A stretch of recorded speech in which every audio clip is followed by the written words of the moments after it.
السلام علیکم دوستو، میں ہوں عریض اور آپ ہیں اس وقت میرے یوٹیوب چینل عریض شاہ ناولز پہ۔ آج ہم ریڈ کریں گے جناب وحشت جنون کی قسط نمبر 12۔ تو ہم بک بک نہیں کرتے، ہم ایپیسوڈ پڑھتے ہیں۔ تو لیٹس سٹارٹ آج کی ایپیسوڈ۔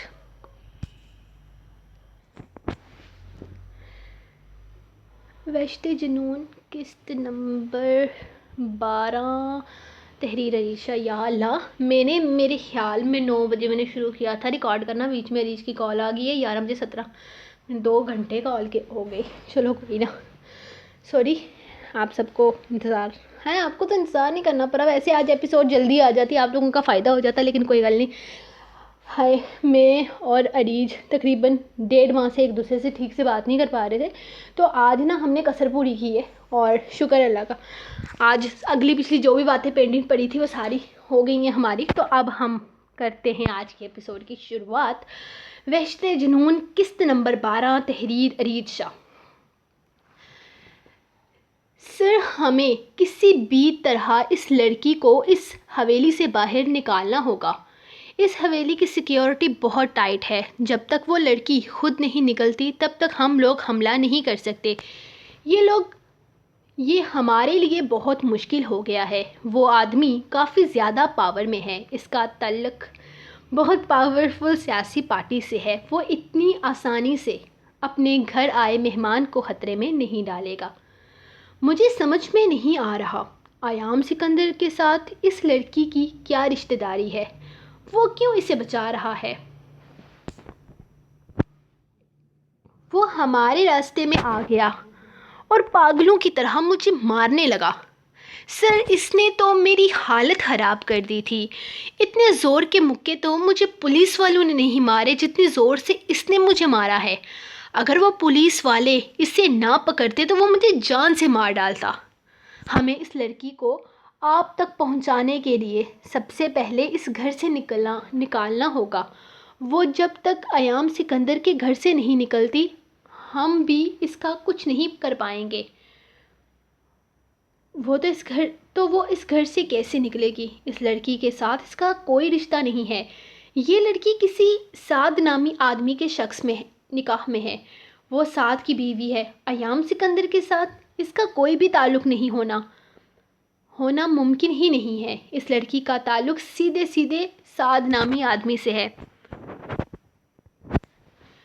اور یہی لڑکی اس آدمی کی کمزوری ہے۔ اس آدمی کی کمزوری کو استعمال کرنے کے لیے ہمیں وہ لڑکی چاہیے، ہر قیمت پر۔ تم لوگ کسی بھی طرح سے اسے یہاں لے کر آتے ہو، یا یہ تم لوگوں کی ذمہ داری ہے، لیکن وہ لڑکی مجھے کسی بھی قیمت پر چاہیے، اس کا باس غصے سے بولا۔ سر، وہ لڑکی تب ہمارے ہاتھ آئے گی جب اس گھر سے نکلے گی۔ وہ حویلی سے نکل ہی نہیں رہی۔ ہم 24 گھنٹے اس پر نظر رکھے ہوئے ہیں، لیکن کسی بھی طریقے سے ہم اس گھر کے اندر نہیں گھس پا رہے۔ یہاں کی سیکیورٹی بہت زیادہ ٹائٹ ہے، کوئی راستہ نہیں ہے ایام سکندر کے گھر کے اندر جانے کا۔ حویلی پوری طرح سے محفوظ ہے، چاروں طرف گارڈز کھڑے ہیں، وہ 24 گھنٹے کی سروس پر۔ ہمیں کوئی راستہ نہیں مل رہا جس سے ہم اندر جا سکیں۔ سر، بس ایک بار وہ لڑکی نظر آ گئی تو ہم کسی بھی طریقے سے اسے آپ تک لے آنے میں کامیاب ہو جائیں گے۔ بس ایک بار اس گھر سے باہر تو نکلے، کوئی تو طریقہ ہوگا نا اسے اس گھر سے نکالنے کا۔ کچھ بھی کرو لیکن اسے یہاں لے کر آؤ۔ وہ لڑکی ہمارے دشمن کی کمزوری ہے، اور دشمن کی کمزوری کو استعمال کر کے ہی ہم اپنے مقصد میں کامیاب ہو پائیں گے۔ اس کا انداز انہیں بہت کچھ جتلا گیا تھا۔ ہائے اللہ، میں مر گئی۔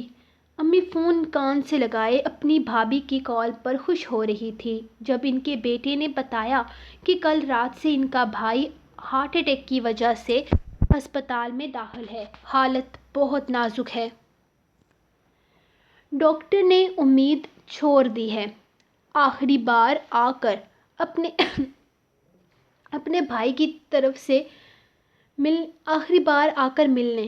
اپنے بھائی کی طرف سے یہ خبر ان کی حالت خراب ہونے لگی تھی۔ اتنی بری خبر سن کر وہ دل تھام چکی تھی۔ ان کا ایک ہی بھائی تھا جس کے بارے میں یہ سن کر وہ بہت تکلیف میں تھی۔ اللہ پاک میرے بھائی کو زندگی دے، اسے کچھ بھی نہ ہو، وہ بہت زیادہ روتے ہوئے بول رہی تھی جب ہیر آ کر ان کے پاس آ کر بیٹھی اور انہیں سہارا دینے لگی۔ ہاں ہاں بھابھی، میں آ جاؤں گی، آپ فکر نہ کریں، میں وقت پر پہنچنے کی کوشش کروں گی۔ میں ایسا کروں گی کہ آج رات ہی یہاں سے نکل جاؤں گی۔ اللہ پاک میرے بھائی کو لمبی زندگی دے، اس پر آئی ہر مصیبت کو ٹال دے۔ وہ اپنے بھائی کے لیے ڈھیروں دعائیں مانگتے ہوئے فون پر کہہ رہی تھی، جبکہ ہیر ان کے پاس ہی بیٹھی ان کے کچھ کہنے کی منتظر تھی۔ فون بند کرتے ہوئے وہ اس کی طرف متوجہ ہو گئی۔ ہیر، رات کو سعد کے ماموں کو ہارٹ اٹیک ہوا ہے، وہ ہسپتال میں داخل ہیں، ڈاکٹر نے کوئی اچھی امید نہیں دی۔ اللہ پاک میرے بھائی کو زندگی دے، اسے کچھ بھی نہ ہو، مجھے اس سے ملنے جانا ہوگا۔ جی جی امی، آپ ضرور جائیں، ہم چلیں گے، میں اپنا سامان پیک کرتی ہوں، آپ پلیز گھبرائیں نہیں، انہیں کچھ نہیں ہوگا، اللہ ان کی زندگی میں برکت ڈالے، ان کے لیے آسانیاں پیدا کرے۔ وہ اپنی طرف سے انہیں دلاسا دیتے ہوئے کہہ رہی تھی، لیکن اس کے ساتھ جانے والی خبر سن کر وہ اور بھی زیادہ پریشان ہو گئی۔ نہیں نہیں، تو نہیں جائے گی، میں اکیلی جاؤں گی۔ ہیر، تیرا یہاں سے نکلنا ٹھیک نہیں ہے، تو اس چار دیواری کے اندر محفوظ ہے، تو یہیں پر رہے گی جب تک سعد واپس پاکستان نہیں آ جاتا، تو یہاں سے کہیں نہیں جائے گی، اور میں بھی زیادہ دن نہیں رکوں گی وہاں۔ اللہ پاک خیریت کرے، میرے بھائی کے ٹھیک ہوتے ہی میں واپس یہیں آ جاؤں گی، میری جان تو یہیں پر رک۔ وہ اسے بہت پیار سے سمجھا رہی تھی، لیکن اپنی زندگی کی خاطر وہ اتنے مشکل وقت میں اپنی ساس کا ساتھ چھوڑ تو نہیں سکتی تھی۔ نہیں امی، وہاں آپ کو میری ضرورت ہوگی، میں ہرگز آپ کو تنہا نہیں چھوڑ سکتی، مجھے آپ کے ساتھ آنا ہوگا، وہ انہیں سمجھاتے ہوئے بول رہی تھی۔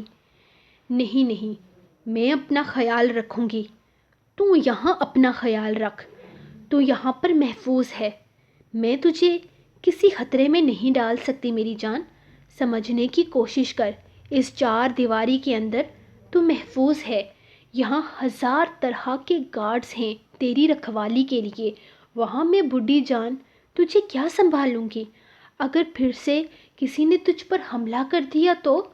ماشاء اللہ سے تو بہت خوبصورت ہے، اور ہو سکتا ہے کہ یہ جو تجھے اغوا کرنے کی کوشش کی گئی ہے وہ دوبارہ کی جائے۔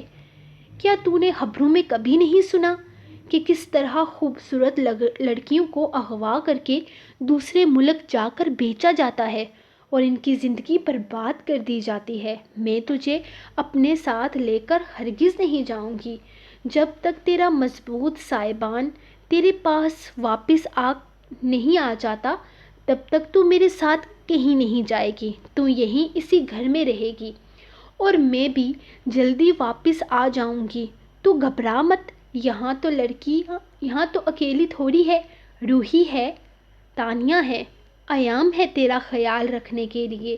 وہ اسے اپنے ساتھ لگائے پیار سے سمجھا رہی تھی، جبکہ وہ کچھ بھی نہیں بول پائی۔ وہ یہ بھی نہیں کہہ پائی کہ اسے کسی انجان مرد کے ساتھ اس گھر میں رہنا بہت عجیب لگ رہا تھا، لیکن اس نے ایام میں کوئی بری عادت نہیں دیکھی تھی، وہ بہت اچھا انسان تھا، تعریف کے قابل تھا۔ وہ اس کے بارے میں کچھ غلط سوچ کر خود شرمندگی میں نہیں رہ سکتی تھی۔ آخرکار وہ ان کو بھیجنے کے لیے تیار ہو گئی تھی۔ جی، میں نے بھی سنا ہے، آپ کے بھائی کو رات کو ہارٹ اٹیک ہوا، مجھے بہت افسوس ہے یہ جان کر۔ اب میں نے آپ کی تیاری کروا دی ہے، میرا ڈرائیور آپ کو گھر تک چھوڑ کر آئے گا، ٹرین کی ٹکٹ بک نہیں کروائی میں آپ پر کسی طرح کا کوئی خطرہ نہیں آنے دے سکتا، اسی لیے واجد آپ کو گھر تک چھوڑ کر واپس آئے گا۔ اگر آپ واپس آنا چاہیں تو اسی کے ساتھ آ جائیے گا، اور ہیر کی فکر کرنے کی ضرورت نہیں، وہ یہاں بالکل محفوظ ہے۔ جب تک وہ یہاں رہے گی کوئی بھی اسے کچھ بھی نہیں کر پائے گا، یہ میری ذمہ داری ہے۔ اور سچ کہوں تو سعد نے بھی مجھے فون کر کے یہی کہا تھا کہ ہیر کو گھر سے باہر نہ نکالا جائے، تب تک تو ہرگز نہیں جب تک ان لوگوں کے بارے میں سب کچھ پتہ نہیں چل جاتا۔ اور ہیر آپ کو بھی پریشان ہونے کی ضرورت نہیں، آپ جب تک چاہیں اس گھر میں آرام اور سکون سے رہ سکتی ہیں۔ اگر آپ کو کسی بھی چیز کی ضرورت ہو تو مس تانیہ ہر وقت آپ کے ساتھ ہوتی ہیں، اور یہاں آپ کو خوش رکھنے کے لیے روحی ہے نا، آپ کی دوست، آپ کو بور ہرگز نہیں ہونے دے گی۔ اس نے روحی کی طرف اشارہ کیا تو وہ مسکرا دی تھی، وہ سمجھ چکا تھا کہ اس سے یہاں اکیلے رہنے میں اچھا محسوس نہیں ہو رہا، اسی لیے اس نے مس تانیہ کو چند دن کے لیے یہیں اسی گھر میں رہنے کے لیے کہہ دیا۔ تانیہ کو کوئی مسئلہ نہیں تھا، وہ بھی ویسے بھی 10:30 بجے کے بعد ہی گھر جاتی تھی۔ وہ اس کے ساتھ گھر میں رہنے کے لیے بھی تیار ہو گئی، اسے اس پر کسی طرح کا کوئی ڈاؤٹ نہیں تھا، لیکن پھر بھی اس طرح اپنی طرف سے حفاظتی اقدامات کر رہا تھا تو اس نے بھی کچھ نہیں کہا تھا، بلکہ اسے یہ جان کر خوشی ہو رہی تھی کہ وہ اس کی پرابلم کو سمجھ رہا ہے۔ امی کل صبح یہاں سے نکلنے والی تھی، ڈرائیور خود ہی انہیں گھر تک چھوڑ کر آنے والا تھا، وہ ان کا سارا سامان تیار کر چکی تھی اور دعائیں مانگ رہی تھی کہ ماموں جلد سے جلد ٹھیک ہو جائیں اور وہ واپس یہاں آ جائیں، کیونکہ سعد کی اجازت کے بنا وہ کہیں نہیں جا سکتی تھی، اور سعد کا یہی کہنا تھا کہ وہ اسی گھر میں رہے گی۔ امی کا اگر جانا ضروری نہ ہوتا تو یقیناً وہ بھی اسے چھوڑ کر کہیں نہیں جاتی، لیکن ان کا جانا بہت ضروری ہو گیا تھا، اسی لیے اس معاملے میں وہ کچھ بھی نہیں کر پائی۔ صبح ہوتے ہی امی اپنے جانے کی تیاری مکمل کر چکی تھی، اسے ہزاروں ہدایت دینے کے بعد آخر وہ ڈرائیور کے ساتھ جانے لگی، وہ بھی انہیں اپنا خیال رکھنے کا کہتی انہیں الوداع کر چکی تھی۔ ان کے جاتے ہی روحی اس کے ساتھ کھیلنے میں مصروف ہو گئی، اس نے ایک ایک کر کے آج اس پورا گھر دکھایا تھا، ایک ایک کمرہ، اندر سے سارے کمرے ایک جیسے دکھتے تھے، اور کچھ کمروں کی تو بناوٹ بھی بالکل ایک جیسی تھی، لیکن یہ الگ بات تھی کہ اس رات کے بعد وہ کوئی غلطی نہیں کرتی تھی۔ وہ اپنے روم میں جانے سے پہلے بھی ایک دفعہ تانیہ سے احتیاطاً پوچھ لیتی تھی کہ اس کا کمرہ کون سا والا ہے۔ اس نے امی سے کہا تھا وہاں پہنچتے ہی اسے فون کریں۔ اس نے اپنا فون چارجنگ پر لگایا اور پھر سارا دن روحی کے ساتھ اس محل نما گھر میں ادھر ادھر گھومتی رہی۔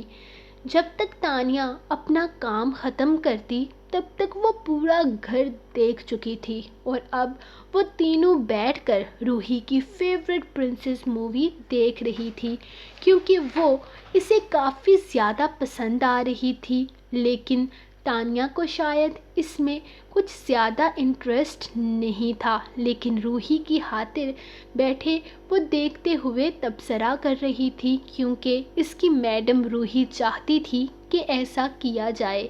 کبھی کبھی اسے تانیہ پر ترس آتا تھا، اکثر وہ روحی کی الٹی سیدھی حرکتوں سے تنگ بھی آ جاتی تھی، لیکن مجبوری تھی کہ وہ اسے غصہ نہیں کر سکتی تھی اور نہ ہی اسے ڈانٹ سکتی تھی، کیونکہ اس معاملے میں ایام بہت اسٹرکٹ تھا، وہ کسی کو بھی روحی پر چلانے کی اجازت نہیں دیتا تھا۔ یہ نوکر تھے، اپنی تنخواہ لیتے تھے اور روحی کی ہر چیز برداشت کرنا ان کا کام تھا۔ لیکن بے شک اسے کتنی ہی تنخواہ کیوں نہ ملتی، لیکن کچھ چیزیں بچوں کی ماں کے علاوہ کوئی برداشت نہیں کرتا، مگر روحی کی ماں نہیں تھی، اس کی ساری ذمہ داری ان ملازموں پر تھی۔ ہاں، یہ الگ بات تھی کہ اگر وہ تھوڑا بہت تنگ کرتی تھی تو ہر کسی سے بہت پیار بھی کرتی تھی۔ وہ بہت اچھی بچی تھی، ساری ضدیں شرارتیں صرف اپنے بابا سے ہی کرتی تھی، جو اس کی ہر ضد کو پوری کرتے تھے۔ روحی سب کے ساتھ بہت پیار سے رہتی تھی، وہ ان سب کو اپنی فیملی سمجھتی تھی۔ اس معصوم سی بچی کو پتہ ہی نہیں تھا کہ نوکر یا ملازم کسے کہتے ہیں۔ شاید یہی وجہ تھی کہ سب اس سے بھی بہت زیادہ پیار اور محبت سے رکھتے تھے۔ تانیہ کبھی کبھی اس کے ساتھ کھیلتے ہوئے تھک جاتی تھی اور اسے انکار کر دیتی تھی مزید نہ کھیلنے پر، جس پر وہ ضد کرتی تھی، اور اس کی ضد پر وہ اسے ڈانٹ نہیں سکتی تھی کیونکہ وہ اس کی ماں نہیں تھی۔ اگر اس کی ماں ہوتی تو یقیناً وہ ضدی ہرگز نہیں ہوتی۔ آج اس کی ساری سوچیں روحی کی طرف آ گئی تھی۔ اس کی زندگی میں کسی چیز کی کمی تو نہیں تھی سوائے اس کی ماں کی، اور اس کمی کے ساتھ اس میں بہت ساری ایسی عادتیں تھیں جو اتنی چھوٹی بچی میں نہیں ہونی چاہیے۔ اسے پتہ تھا، شاید اسے پتہ نہ تھا، شاید اس کی ماں اسے پیدا کر کے چھوڑ گئی تھی۔ یقیناً ایام کی طلاق ہو چکی تھی، تبھی اپنی بیٹی کو وہ اکیلے پال رہا تھا، لیکن وہ اپنی بیٹی کو جائز ناجائز کی تمیز نہیں سکھا رہا تھا، صرف اس کی ہر ضد کو پوری کر رہا تھا، اس کی ہر خواہش اس کے کہنے سے پہلے اس کے سامنے حاضر کر رہا تھا۔ شاید وہ اپنی بیٹی کی طرف سے بیسٹ فادر بن رہا تھا، لیکن شاید ان سب چیزوں کی وجہ سے اس کی معصوم سی بیٹی بگڑ رہی تھی۔ ہاں، شاید وہ اسے بگاڑ رہا تھا۔ وہ اس طرح بیسٹ فادر تو بن رہا تھا، لیکن اس کی بیٹی شاید بیسٹ ڈاٹر نہ بن پاتی۔ کیا ہوا؟ کن سوچوں میں لگ گئی ہو؟ مووی دیکھو نا۔ اسے کافی دیر خاموش پا کر تانیہ نے کہا۔ ان دونوں میں آپ جناب کا تکلف ختم ہو چکا تھا۔ وہ دونوں اچھی نہیں بلکہ بہت اچھی دوست بن چکی تھی۔ ہاں، دیکھ رہی ہوں، اچھی مووی ہے، مجھے اس طرح کی فلمیں کافی زیادہ پسند ہیں، اس نے مسکراتے ہوئے بتایا۔ کیا سچ میں؟ مجھے ایسی فلمیں بالکل پسند نہیں، بچوں والی فلمیں جس میں کوئی لاجک ہی نہیں ہو، سب جھوٹ۔ مجھے ریالٹی والی فلمیں پسند ہیں، اس طرح کی فلمیں مجھے بور کر دیتی ہیں، تانیہ نے پوری ایمانداری سے بتایا تھا، جبکہ اس کی حالت سے وہ یہ ساری باتیں پہلے ہی سمجھ گئی تھی۔ تمہاری شکل دیکھ کر ویسے بھی میں اندازہ لگا چکی ہوں۔ تم ایسا کرو، اپنے موبائل پر انجوائے کرو، تب تک میں اور روحی مووی دیکھتے ہیں۔ ارے نہیں سر، روحی کو اکیلے چھوڑنے کے لیے منع کیا ہے، اس کے پاس رہنا ہے ہمیشہ، ہر وقت، وہ منہ بناتے ہوئے بولی۔ ارے یار تم بھی نا، میں ہوں نا، اس کے پاس فکر کرنے کی ضرورت نہیں، جب اسے کسی چیز کی ضرورت ہوگی میں تمہیں بتا دوں گی۔ ویسے بھی روحی کے لیے ایک بیسٹ فرینڈ کافی ہے، تم جا کر اپنے طریقے سے انجوائے کرو، میں اور روحی انجوائے کر لیں گے ایک دوسرے کے ساتھ، اس نے مسکراتے ہوئے کہا، جبکہ روحی اپنی فلم میں اتنی بزی تھی کہ اسے کوئی انٹرسٹ نہ تھا ان دونوں کی باتوں میں، اور تانیہ بھی روحی کو اس کے پاس چھوڑتی خود کچن میں آ کر اپنے موبائل فون میں مصروف ہو گئی تھی۔ اس نے اندر قدم رکھا تو اسے روحی اور ہیر کے کیکوں کی آواز سنائی دی۔ وہ دونوں شاید مووی کا کوئی سین دیکھ کر ہنس رہی تھی۔ اس کی بیٹی اس وقت اس کی گود میں بیٹھی مسلسل ہنس رہی تھی، شاید کوئی فنی سین چل رہا تھا، ہیر بھی اس سین کو کافی مزے سے دیکھ رہی تھی۔ بہت مکمل سا منظر تھا، جیسے دو ماں بیٹیاں ایک دوسرے کے پاس بیٹھی لمحات کو انجوائے کر رہی ہوں۔ وہ کتنی ہی دیر ان کو یوں ہی کھڑے دیکھتا رہا۔ پھر اچانک اس کے دماغ میں خیال آیا، تانیہ کہاں تھی؟ اس نے تو تانیہ کو ہر وقت اپنی بیٹی کے آس پاس رہنے کے لیے کہا تھا۔ وہ تانیہ سے کہتا تھا کہ وہ روحی کو اس بات کا احساس دلایا کرے کہ وہ صرف ایک ملازمہ ہے اور اپنا کام کر رہی ہے، لیکن وہ ہیر کو نہیں کہہ سکتا تھا کہ وہ اسے یہ احساس دلائے کہ وہ یہاں صرف ایک مہمان ہے اور واپس چلی جائے گی۔ وہ نوٹ کر رہا تھا کہ روحی اس کے بہت قریب آتی جا رہی تھی۔ اس کا سارا وقت روحی کے ساتھ گزرتا تھا۔ وہ 24 گھنٹے اس کے آس پاس رہتی تھی اور اب تو روحی کی ساری باتوں میں بھی ہیر ہوتی تھی۔ وہ اسے بتاتا رہتا تھا کہ ہیر چلی جائے گی، وہ مہمان ہے، کچھ دن میں اس نے واپس اپنے گھر چلے جانا ہے، اس کے ساتھ زیادہ وقت نہ گزارا کرے۔ لیکن نہیں، وہ اپنی بیٹی کو مجبور نہیں کر سکتا تھا۔ اس کی بیٹی کو ہیر کا ساتھ پسند تھا۔ وہ ہر وقت اس کے ساتھ رہنا چاہتی تھی، یہاں تک کہ 2-3 دفعہ تو وہ اسے بھی کہہ چکی تھی کہ ہم ہیر کو واپس اس کے گھر نہیں بھیجیں گے، ہمیشہ کے لیے اسے اپنے گھر میں رکھ لیں گے۔ کچھ دن پہلے تانیہ نے اس سے کہا تھا کہ آپ کو ماما مل سکتی ہے جب آپ کے بابا شادی کر لیں گے۔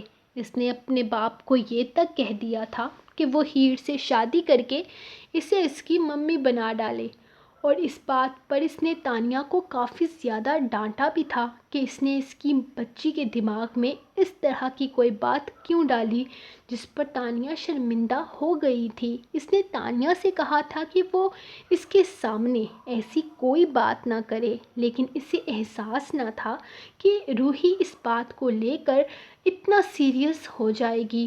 وہ اب تک اس بات پر اسے منا رہی تھی کہ اسے ہیر کو اپنی ممی بنانا ہے۔ سو گائز، یہ رہی آپ لوگوں کی آج کی ایپیسوڈ۔ پتہ نہیں کیوں میری آنکھوں میں درد ہو گیا ہے، پتہ نہیں، شاید آج تو میں نے کچھ بھی نہیں کیا، آج میں سوتی رہی ہوں سارا دن، پتہ نہیں پھر بھی پتہ نہیں کیوں میری آنکھوں میں درد ہو رہا ہے۔